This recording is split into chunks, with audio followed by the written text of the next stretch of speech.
ಸಹಜ ಬಗ್ಗೆ ಈ ಆತ್ಮದ ಕತೆ ದೆವ್ವದ ಕತೆ ಇದೆಯಾ ಇಲ್ವಾ ಅನ್ನುವಂಥ ಒಂದಿಷ್ಟು ಸಾಕಷ್ಟು ಚರ್ಚೆಗಳು ನೀವು ನೋಡಿರ್ತೀರ. ನೀವು ಈ ದೆವ್ವ ಭೂತದ ಕತೆಗಳನ್ನು ನಂಬ್ತೀರಾ? ನಿಮಗೆ ಅಂಥದ್ದು ಏನಾದರೂ ಅನುಭವಗಳಾಯ್ತಾ? ಹೇಗೆ? 100% ನಂಬ್ತೀನಿ ನಾನು. ಆ್ಯಕ್ಚುಲಿ ಇದು ಹೇಳಬಾರ್ದು, ಆ್ಯಕ್ಚುಲಿ ಇದು ನನ್ನ ಮಗಳು ಹುಟ್ಟೋ ಟೈಮಲ್ಲಿ ಎಂತೆಂಥ ಘಟನೆಗಳು ನಡೆದಿದೆ ಅಂದರೆ ನಾವು ಹೇಳಿದ್ರೆ ನಗ್ತಾರೆ. ಸೊ ಬಟ್ ನಗೋರು ನಗ್ತಾರೆ, ಬಟ್ ಅನುಭವ ಆಗಿರೋದು ನಮಗಲ್ವಾ, ಆ ಎಕ್ಸ್ಪೀರಿಯನ್ಸ್ ನಮಗಾಗಿದೆ. ಸೊ ಎಷ್ಟು ಕೆಟ್ಟ ಎಕ್ಸ್ಪೀರಿಯನ್ಸ್ ಆಗಿದೆ ಅಂದರೆ, ನಾನು ಎಷ್ಟು ದೇವ್ರನ್ನ ನಂಬ್ತೀನೋ ಅಂದರೆ ಪಾಸಿಟಿವ್ ಎನರ್ಜಿ ಇದೆ ಅಂತ ನಾವು ನಂಬ್ತೀವಲ್ಲ, ಸೊ ನೆಗೆಟಿವ್ ಎನರ್ಜಿ ಸಹ ಇದೆ. ಅದೇ ಅಂಥದ್ದು ಎಕ್ಸ್ಪೀರಿಯನ್ಸ್ ಹೇಳ್ತಾ ಇದ್ರಿ ಮೇಡಮ್, ಅದು ಏನು ಎಕ್ಸ್ಪೀರಿಯನ್ಸ್ ಅಂದರೆ ಬಹಳ ಇದೆ, ಹೇಗೆ ಹೇಳೋದು. ಅದಕ್ಕೆ ನಿಮ್ಮ ಹತ್ರ ಎಷ್ಟು ಮಾತಾಡೋದು ಬಹಳ ಇದೆ. ಒಂದ್ಸಲ ನಮ್ಮ ತಂದೆಗೆ ನನ್ನ ಮಗಳು ಅಂದರೆ ಬಹಳನೇ ಇಷ್ಟ, ಮೊಮ್ಮಗಳ ಮೇಲೆ ಬಹಳ ಅಟ್ಯಾಚ್ಮೆಂಟ್. ಸೊ ನಮ್ಮ ತಾಯಿ ಕಿಚನಲ್ಲಿದ್ದರು, ನಮ್ಮ ತಂದೆ ಏನು ಮಾಡಿದ್ರು, ನಾವೆಲ್ಲ ಒಂದೇ ರೂಮಲ್ಲಿ ಮಲಗ್ತಾ ಇದ್ದಿದ್ದೆ, ಯಾಕಂದರೆ ಮಗು ಚಿಕ್ಕದಲ್ವಾ ಅಂತ. ನಾನು ಮೇಲಿದ್ದೆ, ನಮ್ಮ ತಂದೆ ಕೆಳಗಡೆ ಚಿಕ್ಕದೊಂದು ಆ ಕಡೆ ರೂಮ್ ಇದೆ, ಅದರಲ್ಲಿ ಅವಳನ್ನ ಮಲಗಿಸ್ಬಿಟ್ಟು ಅವರು ಪಕ್ಕದಲ್ಲಿದ್ದರು. ಒಂದು ಗಾಳಿ ಬಂತು, ವಿಚಿತ್ರವಾಗಿ ಒಂದು ಗಾಳಿ ಬಂತು. ಗಾಳಿ ಬಂದ ಮೇಲೆ ಫುಲ್ಲು ಕಂಪ್ಲೀಟ್ 13 ದಿವಸನೇ ಏನೋ ನನ್ನ ಮಗುಗೆ, 13 ದಿವಸದ ಮಗು ಈ ಕಣ್ಣೆಲ್ಲ ಫುಲ್ಲು ಕಂಪ್ಲೀಟ್ ಮೇಲೆ ಹೋಗಿಬಿಟ್ಟಿತ್ತು. ಮೇಲೋಗಿ ಕೈಯೆಲ್ಲ ಈ ಥರ ಫುಲ್ಲು ಗಟ್ಟಿ ಮಾಡಿಕೊಂಡು ಏನು ಉಸಿರೇ ಆಡ್ತಾ ಇಲ್ಲ. ನಮ್ಮ ತಂದೆ ಹೇಳಿದ್ರು, ನಾನು ಇದ್ದೆ ಅಲ್ಲೇ, ನಮ್ಮ ಡ್ಯಾಡಿ ಫುಲ್ಲು ಎದುರೋಗ್ಬಿಟ್ಟಿದ್ದಾರೆ, ನನಗೂ ಟೆನ್ಷನ್ ಆಗೋಗಿದೆ. First time. ಆಮೇಲೆ ನಮ್ಮ ತಂದೆ ಹೇಳಿದ್ರು, ಮಗುಗೆ ಏನೋ ಆಗೋಗ್ಬಿಟ್ಟಿದೆ. ನಾನು ಓಡ್ ಬಂದೆ, ನೋಡಿದ್ರೆ ಇದು ಈ ಬ್ಲ್ಯಾಕ್ ಇದೆಯಲ್ಲ ಕಣ್ಣದು, ಇದು ಕಾಣಿಸ್ತಾ ಇಲ್ಲ, ಕಂಪ್ಲೀಟ್ ಮೇಲೆ ಹೋಗ್ಬಿಟ್ಟಿದೆ. ಕೈಯೆಲ್ಲ ಈ ಥರ ಗಟ್ಟಿ, ಕೈ ಕಾಲೆಲ್ಲ ಗಟ್ಟಿ ಇಟ್ಕೊಂಡು ಬಿಟ್ಟಿದ್ದಾಳೆ. ಇವಾಗ ಸ್ವಲ್ಪ ದೊಡ್ಡ ಮಗು ಆದರೆ ಅದಕ್ಕೆ ಗೊತ್ತಿದೆ, ನಾವು ಆ್ಯಕ್ಟಿಂಗ್ ಮಾಡ್ತೀವಿ, ಏನೋ ಭ್ರಮೆ ಅಂತ ನಾವು ಹೇಳ್ಬೋದು. ಇದು ಮಗು ಈ ಥರ ಮಾಡ್ತಿದೆ ಅಂದರೆ, ಮಗುಗೇನು 13 ದಿನದ ಮಗುಗೆ ಆ್ಯಕ್ಟಿಂಗ್ ಮಾಡೋಕ್ಕೆ ಬರಲ್ಲ. ನಾನೇನು ಮಾಡಿದೆ, ನನ್ನ ತಾಯಿ 13 ದಿನ ಆಗಿದೆ, ದೇವ್ರ ಹತ್ರ ಎತ್ಕೊಂಡು ಹೋಗೋಕ್ಕಾಗಲ್ಲ ಮಗುನ ಅಂದರು. ಅದು ಸೂತಕ ಇರುತ್ತಲ್ಲ, ಸೂತಕ ಕಳಿಬೇಕು ಅಂತ ಏನೋ ಹೇಳ್ತಾರಲ್ಲ. ನಾನು ಹೇಳಿದೆ, ದೇವ್ರ ವಿಷಯ ಮಗು ವಿಷಯಕ್ಕೆ ಇದು ಮಾಡಿಬಿಡಿ, ದೇವ್ರ ಹತ್ರ ಎತ್ಕೊಂಡು ಹೋಗಿ ಪ್ರಸಾದ ಇದೆ. ನಾನು ತುಂಬ ನಂಬೋ ದೇವರು ಕಟೀಲ್ ದುರ್ಗಾ ಪರಮೇಶ್ವರಿ ತಾಯಿ, ಚಾಮುಂಡೇಶ್ವರಿ ತಾಯಿ ಮೈಸೂರು, ಆಮೇಲೆ ರಾಜರಾಜೇಶ್ವರಿ. ಸೊ ನಂದು ದೇವಿ ಇದು ನಾನು ತುಂಬ ಇದು ಮಾಡ್ತೀನಿ.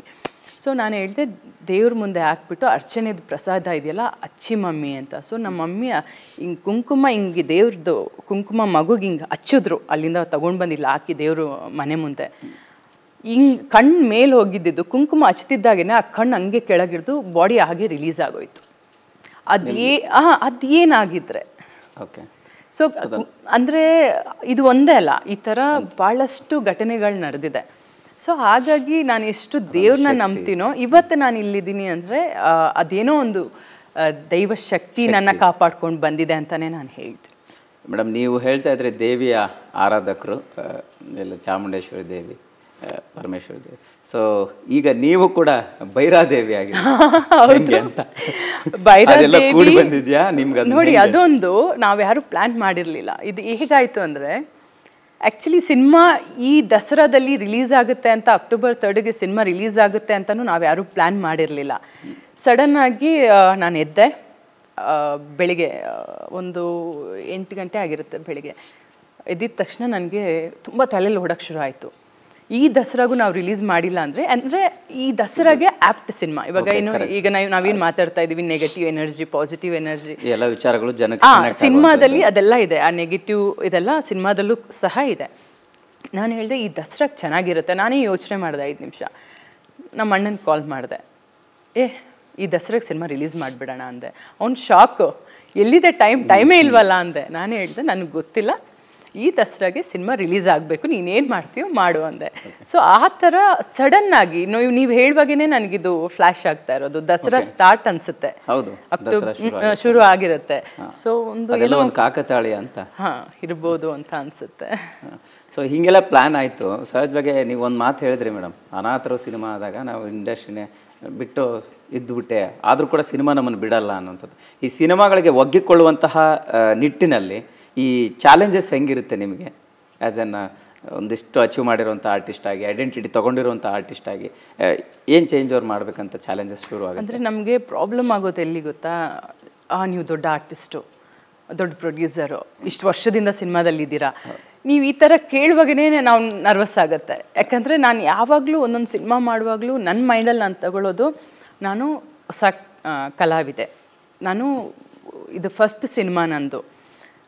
ಸೊ ನೀವು ಈ ಥರ ಹೇಳುವಾಗ ನನಗೆ ನಿಮ್ಮ ಆನ್ಸರ್ ಮಾಡೋಕ್ಕೂ ನನಗೆ ಭಯ ಆಗುತ್ತೆ. ಸೊ ನಮಗಿದೆ ಒಂಥರ ಚಾಲೆಂಜಿಂಗ್. ಇವಾಗ ಫಸ್ಟ್ ಸಿನಿಮಾ ಆದರೆ ಓಕೆ ಏನೋ ಮಿಸ್ಟೇಕ್ ಆಗಿದೆ ಅಂತ ಜನರು ಓಕೆ ಮೊದಲನೇ ಸಲಪ್ಪ ಅಂತ ಇದು ಮಾಡ್ತಾರೆ. ಬಟ್ ನಾವು ಇನ್ನೂ ಮಿಸ್ಟೇಕ್ಸ್ ಮಾಡ್ತಾ ಹೋದರೆ ನಮ್ಮನ್ನು ಮೂರ್ಖರು ಅಂತ ಹೇಳ್ತಾರೆ. ಸೊ ಹಾಗಾಗಿ ಪ್ರತಿಯೊಂದು ಹೆಜ್ಜೆ ಇಡುವಾಗಲೂ ತುಂಬ ಯೋಚನೆ ಮಾಡಿ ಹೆಜ್ಜೆ ಇಡಬೇಕಾಗತ್ತೆ. ಸೊ ಇದೇ ನಮಗೆ ಚಾಲೆಂಜಿಂಗ್.